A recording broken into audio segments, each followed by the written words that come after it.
হামজা খারা জবর আ, হামজা ওয়াও পেশ উ, হামজা ইয়া জের ই।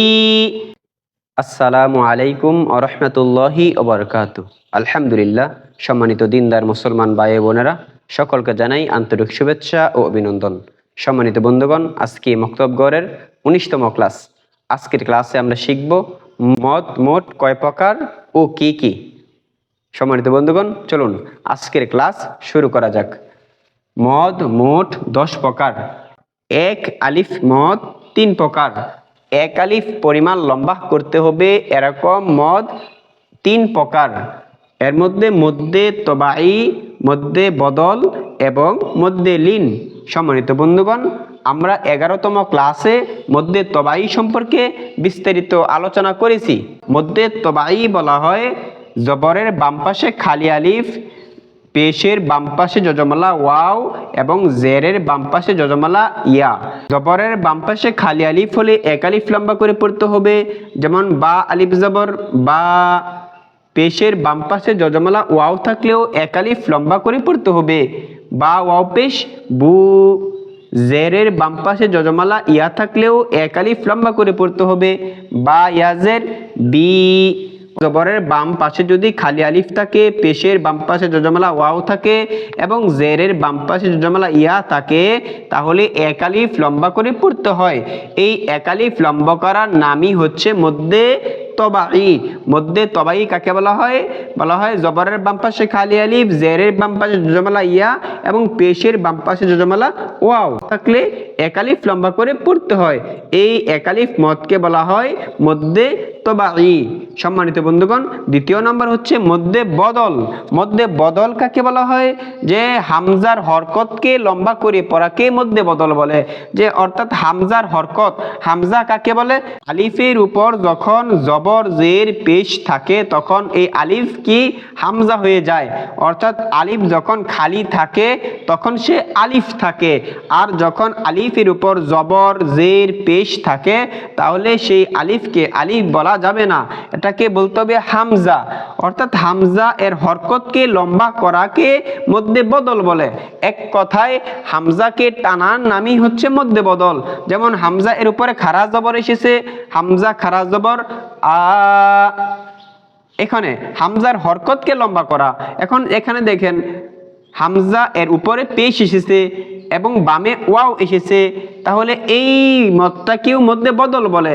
অর্থাৎ হামজার হরকতকে যখন লম্বা করতে হবে তখনই মধ্যে বদল হয়ে যাবে। হামজা ওয়াও পেশ উ। আমরা মধ্যে তবাই পড়েছিলাম পেশের বাম পাশে যজমালা ওয়াও, কিন্তু মধ্যে বদল বলে যে আলিফকে যখন হামজাকে যখন লম্বা করে পড়ে তাকেই মধ্যে বদল বলে। এমনি ভাবে হামজা ইয়াজের ই। সম্মানিত বন্ধুগণ, খুবই সহজ নিয়ম, শুধু ভালোভাবে বুঝতে হবে। মধ্যে বদল কাকে বলে? অর্থাৎ হামজা এর হরকতকে লম্বা করাকে, হামজার হরকতকে লম্বা করাকে, হামজাকে লম্বা করে পড়াকে মধ্যে বদল বলে। হামজাকে লম্বা করে পড়াকেই মধ্যে বদল বলে। এখানে সম্মানিত বন্ধুগণ, মধ্যে লিন কাকে বলা হয়? মধ্যে লিন কাকে বলা হয় এর আগে আমরা শিখব লিন কাকে বলা হয়। লিনের হরফ কয়টি? সম্মানিত বন্ধুগণ, লিনের হরফ হলো 2টি, ইয়া এবং ওয়াও। ওয়াও এবং ইয়া এর উপরে সাকিন হলে তাকে লিনের হরফ বলা হয়। লিনের হরফ কাকে বলা হয়? ওয়াও এবং ইয়া এর উপরে যখন সাকিন অথবা জজম হয় তখন সেটা কিসের কি হয়? লিন হয়। অর্থাৎ লিন আমরা চিনেছি, অর্থাৎ ওয়াও এবং ইয়া এর উপর যখন সাকিন হবে তখন সেটা কিসের হরফ হবে? বলে লিনের হরফ। এখন মধ্যে লিন কাকে বলা হয়? যখন লিনের হরফের পরের হরফে, লিনের হরফের পরের হরফে অক্ফ হয়। সম্মানিত বন্ধুগণ, লিনের হরফের পরের হরফে অক্ফ হলে তাকে মধ্যে লিন বলে। লিনের হরফের পরের হরফে যদি অক্ফ হয় তাহলেও এক আলিফ লম্বা করে পড়তে হয়। এখন অক্ফ কাকে বলা হয়? অক্ফ অর্থ হচ্ছে থামা, অর্থাৎ দাড়ি। বাংলা পড়ার সময় যখন দাড়ি থাকে তখন আমরা থামি, ঠিক কোরআনে কারিম পড়ার মধ্যে যখন গোল গোল চিহ্ন থাকে, যেখানে থামা হয়, এই থামার স্থানকেই ওয়াকফ বলা হয়। ওয়াকফ কাকে বলা হয়? অর্থাৎ থামার স্থানকে ওয়াকফ বলা হয়। অর্থাৎ এখানে মধ্যে লিন কাকে বলা হয়? যদি লিনের হরফের পরের হরফে ওয়াকফ হয় তাহলে সেটা কি হয়? মধ্যে লিন হয়। মধ্যে লিন কাকে বলা হয়? যখন লিনের হরফের পরের হরফে ওয়াকফ হয় তখন তাকে মধ্যে লিন বলে। সম্মানিত বন্ধুগণ, আমরা অবশ্যই বুঝে ফেলেছি যে লিন কাকে বলা হয়।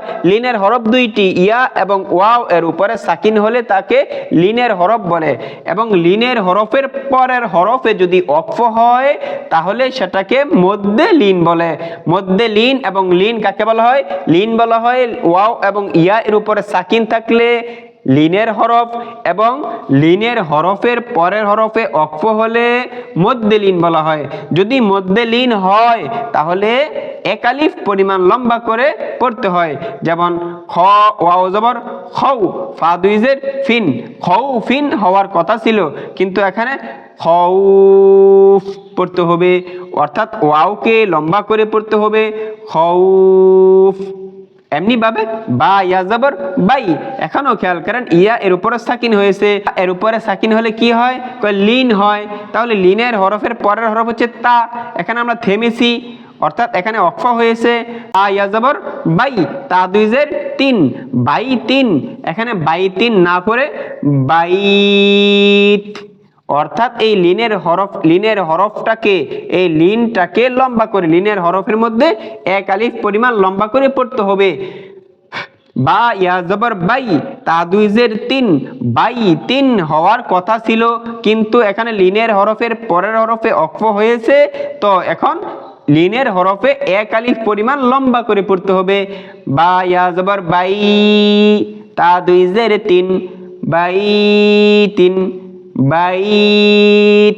এখানে যদি ওয়াকফ করি পড়ি তাহলে বাইত। এখানে ইয়া এর মধ্যে এক আলিফ পরিমাণ লম্বা করা হয়েছে। কেন করা হয়েছে? যে লিনের হরফের পরের হরফে ওয়াকফ হয়েছে। সম্মানিত বন্ধুগণ, তাহলে আমরা খুব সহজেই বুঝতে পেরেছি যে এক আলিফ মদ তিন প্রকার: মধ্যে তবাই, মধ্যে বদল, মধ্যে লিন। মধ্যে তবাই কাকে বলা হয়? জবরের বাম পাশে খালি আলিফ মদের হরফ, পেশের বাম পাশে যজমালা ওয়াও মদের হরফ, জেরের বাম পাশে যজমালা ইয়া মদের হরফ। এই মদগুলাকে কি বলা হয়? মধ্যে তবাই।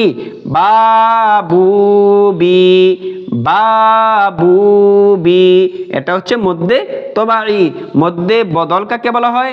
যে হামজার হরকতকে লম্বা করে পড়াকে মধ্যে বদল বলা হয়।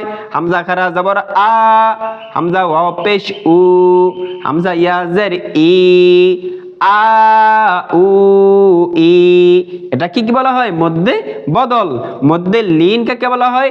যে লিনের হরফের পরের হরফে ওয়াকফ হলে এটাকে মধ্যে লিন বলে।